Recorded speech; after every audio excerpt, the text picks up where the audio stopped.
कभी कभी अपने आसपास आपने ऐसे कुछ लोगों को ज़रूर देखा होगा जो कुछ डरे डरे से लगते हैं, खुद से बातें करते रहते हैं, हमेशा ऐसा महसूस करते हैं कि कोई उनका पीछा कर रहा है, उनको नुकसान पहुंचाना चाह रहा है। और ऐसी स्थिति में जब वो अपनी इस परेशानी को अपने फैमिली मेम्बर्स, अपने फ्रेंड्स के साथ शेयर कर रहे होते हैं, तब शुरुआत में फैमिली मेम्बर्स उनको समझाने की कोशिश करते हैं कि तुम्हारे आसपास कोई नहीं है, तुम्हें कोई नुकसान पहुंचाने की कोशिश नहीं कर रहा है, और जो आवाज़ें तुम्हें सुनाई पड़ रही हैं ऐसे कोई भी आपके आसपास नहीं है। लेकिन कुछ समय के बाद जब उनका ये व्यवहार बदलता नहीं है तो फैमिली मेम्बर्स इरिटेट होने लग जाते हैं। धीरे धीरे फ्रेंड्स उनका साथ छोड़ने लग जाते हैं, उनको इग्नोर करने लग जाते हैं। दोस्तों, ये कोई पागलपन नहीं है, बल्कि एक साइकोटिक डिसऑर्डर है जिसका नाम है शिज़ोफ्रेनिया।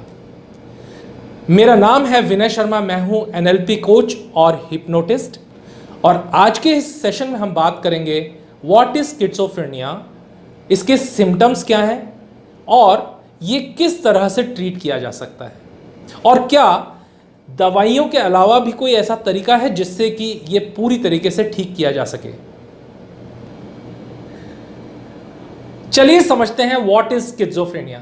पर इससे पहले कि हम स्किज़ोफ्रेनिया के बारे में बात करें, समझते हैं कि न्यूरोट्रांसमीटर्स क्या होते हैं।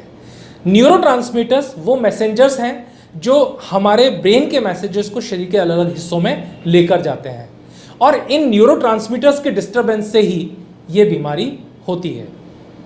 स्किज़ोफ्रेनिया को ठीक करने में जो एंटीसाइकोटिक मेडिसिन का यूज़ किया जाता है वो वैसे तो बहुत कारगर हैं, लेकिन उनके बहुत सारे साइड इफ़ेक्ट्स भी हैं। जैसे इसमें पर्सन को बहुत ज़्यादा नींद आने लग जाती है, सलाइवा ज़्यादा बनता है, हाथ कांपने लग जाते हैं, कई बार इंसान का मोटापा बढ़ने लग जाता है और वो अपने कामों में इंटरेस्ट लूज़ करना शुरू कर देता है। वो इवन अपनी हॉबीज़ को भी प्रैक्टिस करना बंद कर देता है और धीरे धीरे ज़िंदगी अस्त व्यस्त होने लग जाती है। स्किज़ोफ्रेनिया का इलाज काफ़ी लंबा चलता है और इसके कारण कई बार पेशेंट्स लूज़ कर देते हैं और बीच में ही दवाई छोड़ देते हैं, इलाज छोड़ देते हैं। यहाँ पर मेरा ये कहना है कि हमें अपनी मेडिसिन और अपने इलाज को कभी भी बीच में नहीं छोड़ना चाहिए, लेकिन साथ में ही इस बीमारी को ठीक करने के लिए दूसरे बहुत सारे ऑल्टरनेटिव मेथड्स हैं जो बहुत कारगर पाए गए हैं। यहाँ पर मेडिटेशन, काउंसलिंग, इसके साथ ही हिप्नोसिस, हिप्नोथेरेपी और न्यूरो लिंग्विस्टिक प्रोग्रामिंग से इस बीमारी को बिना मेडिसिन के पूरी तरीके से ठीक किया जा सकता है। जैसा कि वीडियो की शुरुआती हिस्सों में मैंने आपको बताया कि ऐसे लोग अपने आप को समाज से कटा कटा महसूस करते हैं, अपने आप को आइसोलेट कर लेते हैं और कुछ इस तरह के सिम्टम्स उनके अंदर नज़र आते हैं। वो बहुत डिल्यूजन और हेलुसिनेशन में रहते हैं और उनको इस तरह के डिल्यूजन होने लग जाते हैं कि कोई उनका पीछा कर रहा है, उनको नुकसान पहुंचाने की कोशिश कर रहा है, और अगर उनकी तरफ कोई देख भी रहा है तो उनको लगता है कि उनका मजाक उड़ाया जाएगा, और इसकी वजह से वो लोगों के साथ घुलना मिलना बंद कर देते हैं। कुछ ऐसी भी स्थिति आती है जहाँ पर वो अपने पेरेंट्स, अपने फ्रेंड्स और अपने पार्टनर पर भी विश्वास करना बंद कर देते हैं और उनको लगता है कि उनके खिलाफ कोई षड्यंत्र किया जा रहा है। इसके साथ ही उनको बहुत तरह के हेलुसिनेशन भी होने लग जाते हैं। उनको अलग अलग तरह के लोग, चित्र और आवाज़ें सुनाई पड़ने लग जाती हैं, और इन आवाज़ों को सुनने के कारण वो खुद से ही बात करने लगते हैं। एक्चुअल में वो उन आवाज़ों को रिस्पॉन्ड कर रहे होते हैं, लेकिन लोगों को देखकर बड़ा ही अजीब लग रहा होता है। फ्रेंड्स, आजकल के स्ट्रेसफुल माहौल में मेंटल हेल्थ एक बहुत बड़ा चैलेंज बनता जा रहा है और हमारे समाज में एक बहुत बड़ी परसेंटेज ऑफ पॉपुलेशन के अंदर इस तरह के डिसऑर्डर्स पाए जाते हैं। लगभग पॉपुलेशन के 1% लोगों में शिज़ोफ्रेनिया जैसे डिसऑर्डर्स पाए जाते हैं, और इसकी वजह से उनके अंदर बहुत सारे नेगेटिव सिम्टम्स भी डेवलप हो जाते हैं। जैसे ये लोग समाज से कटे कटे रहते हैं, लोगों में घुलते मिलते नहीं हैं, यहाँ तक कि अपने घर के बाहर जाने में भी डरते हैं। इनको लगता है कि कोई इनको नुकसान पहुँचाएगा या इनका मजाक उड़ाएगा। यह बीमारी जेनेटिक भी हो सकती है या फिर सिचुएशन के कारण भी हो सकती है। जब किसी इंसान में बहुत ज़्यादा स्ट्रेस होता है तब इस बीमारी के होने की संभावना बहुत ज़्यादा है, लेकिन साथ ही अगर किसी भी एक पेरेंट में भी ये बीमारी है तो उसके बच्चों में इसके होने की संभावना 12% है, जबकि अगर दोनों पेरेंट्स को ये बीमारी है तो 40% बच्चों के अंदर ये बीमारी ट्रांसफ़र होने की संभावना है। और स्टैटिस्टिक्स के अनुसार 15 साल से लेकर 25 साल के जो बच्चे हैं उनके अंदर इसके होने की सबसे ज़्यादा संभावनाएं होती हैं, क्योंकि इस समय पर बच्चों के हार्मोन्स चेंज हो रहे होते हैं। लंबा इलाज और बहुत सारे साइड इफ़ेक्ट से घबराकर कई बार बहुत सारे लोग अपना इलाज बीच में ही छोड़ देते हैं, और बहुत सारे लोग मुझे पर्सनली फ़ोन करके पूछते हैं कि क्या कोई और भी तरीका है जिससे कि दवाइयों के साथ साथ हम इस बीमारी को बहुत जल्दी ठीक कर सकें।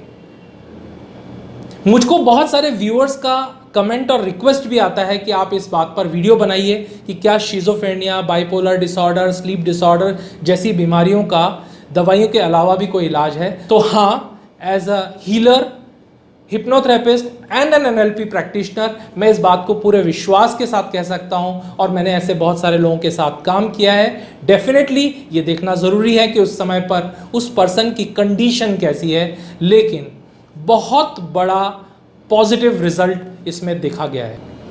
NLP यानी न्यूरो लिंग्विस्टिक प्रोग्रामिंग और हिप्नोथेरेपी के माध्यम से इस बीमारी को बहुत तेज़ी से एक नए स्तर पर ठीक किया जा सकता है और पेशेंट बहुत तेज़ी से रिकवर कर सकता है।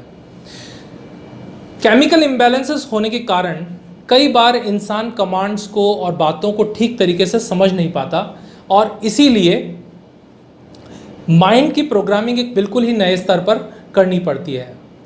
यहाँ पर बीमारी को किसी डिसऑर्डर के रूप में या बीमारी के रूप में ट्रीट नहीं किया जाता, बल्कि उसके सिम्टम्स और उसके लक्षणों के आधार पर ठीक किया जाता है। तो अगर किसी इंसान में कॉम्प्रीहेंशन की प्रॉब्लम है या बिहेवियर और हैबिट्स की प्रॉब्लम है, उसको कुछ आवाज़ें सुनाई पड़ती हैं, उसको कुछ दिखाई पड़ता है, तो क्या वो कर सकता है, क्या वो नहीं कर पा रहा है, उनके हैबिट्स में किस तरह के बदलावों की ज़रूरत है, इसी के बेसिस पे ट्रीटमेंट की पूरी स्ट्रैटेजी प्लान की जाती है। इस बात को मैं आपको एक एग्जाम्पल के माध्यम से समझाता हूँ। मेरे पास ऐसे बहुत सारे पेशेंट्स आते हैं, उनमें से एक लड़का था जो बचपन से ही पढ़ाई में बहुत कमज़ोर था, अलग थलग रहता था। जैसे जैसे वो बड़ा होने लगा, उसको कई तरह के गाने और आवाज़ें सुनाई पड़ने लगी। उनमें से कुछ गाने ऐसे भी थे जो उसने पहले कभी नहीं सुने थे, लेकिन उसी के साथ साथ वो डरने लगा। वो बाज़ार नहीं जाता था क्योंकि उसको लगता था लोग उसको डराएंगे या उसको परेशान करेंगे। कई ऐसे रास्ते थे जहाँ पर उसकी कुछ पुरानी यादें थी, वहाँ वो जाने को तैयार नहीं होता था और डरता था। और जब वो रोड पे चलता था तो हमेशा पत्थर को ठोकर मारता हुआ चलता था। ये सारे सिम्टम्स अलग अलग थे और इसको अलग अलग ही ट्रीट किया गया, और धीरे धीरे उसको वो आवाज़ें आने बंद कर दी गई। उसको चीज़ें अब तेज़ी से समझ में आने लगी, उसका कॉम्प्रीहेंशन इम्प्रूव हुआ, उसकी आदतों में बदलाव आया। पत्थरों को और चीज़ों को ठोकर मार के चलते रहने की आदत उसकी धीरे धीरे बदल गई, और अब वो लड़का पूरी तरीके से एक नॉर्मल ज़िंदगी जी रहा है। एक और केस स्टडी मैं आपके साथ शेयर कर रहा हूँ। एक और लड़का था जो लगभग 3 से 4 साल से स्किज़ोफ्रेनिया का पेशेंट था, और उसकी वजह से उसके अंदर ऑब्सेसिव कंपल्सिव डिसऑर्डर भी आ गया था। वो नहाने से बचता था। जब हाथ धोना शुरू करता था तो एक दिन में 30 से 40 बार हाथ धोता था, और एक बार हाथ धोने का समय 1 मिनट से 2 मिनट तक का होता था। और इसके साथ साथ पढ़ाई में बहुत कमज़ोर हो गया था, चीज़ों पर ध्यान नहीं देता था, किसी की बात नहीं सुनता था और अकेले रहने लग गया था। सिर्फ उसका ध्यान एक ही चीज़ में होता था, वो है वीडियो गेम्स। उसको भी धीरे धीरे एक एक लक्षणों पर काम करते हुए सबसे पहले उसके हाथ को बहुत ज़्यादा फ्रीक्वेंसी पे धोने की आदत को ठीक किया गया।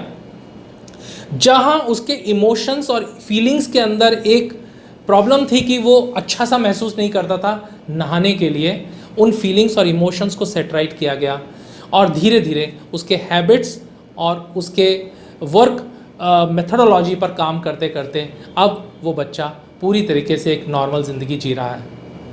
ऐसी और भी बहुत सारी घटनाएं जो मैं आपके साथ शेयर कर सकता हूँ। ठीक इसी तरीके से NLP और hypnotherapy bipolar disorder, sleep disorders में भी बहुत ही इफ़ेक्टिवली काम करती है।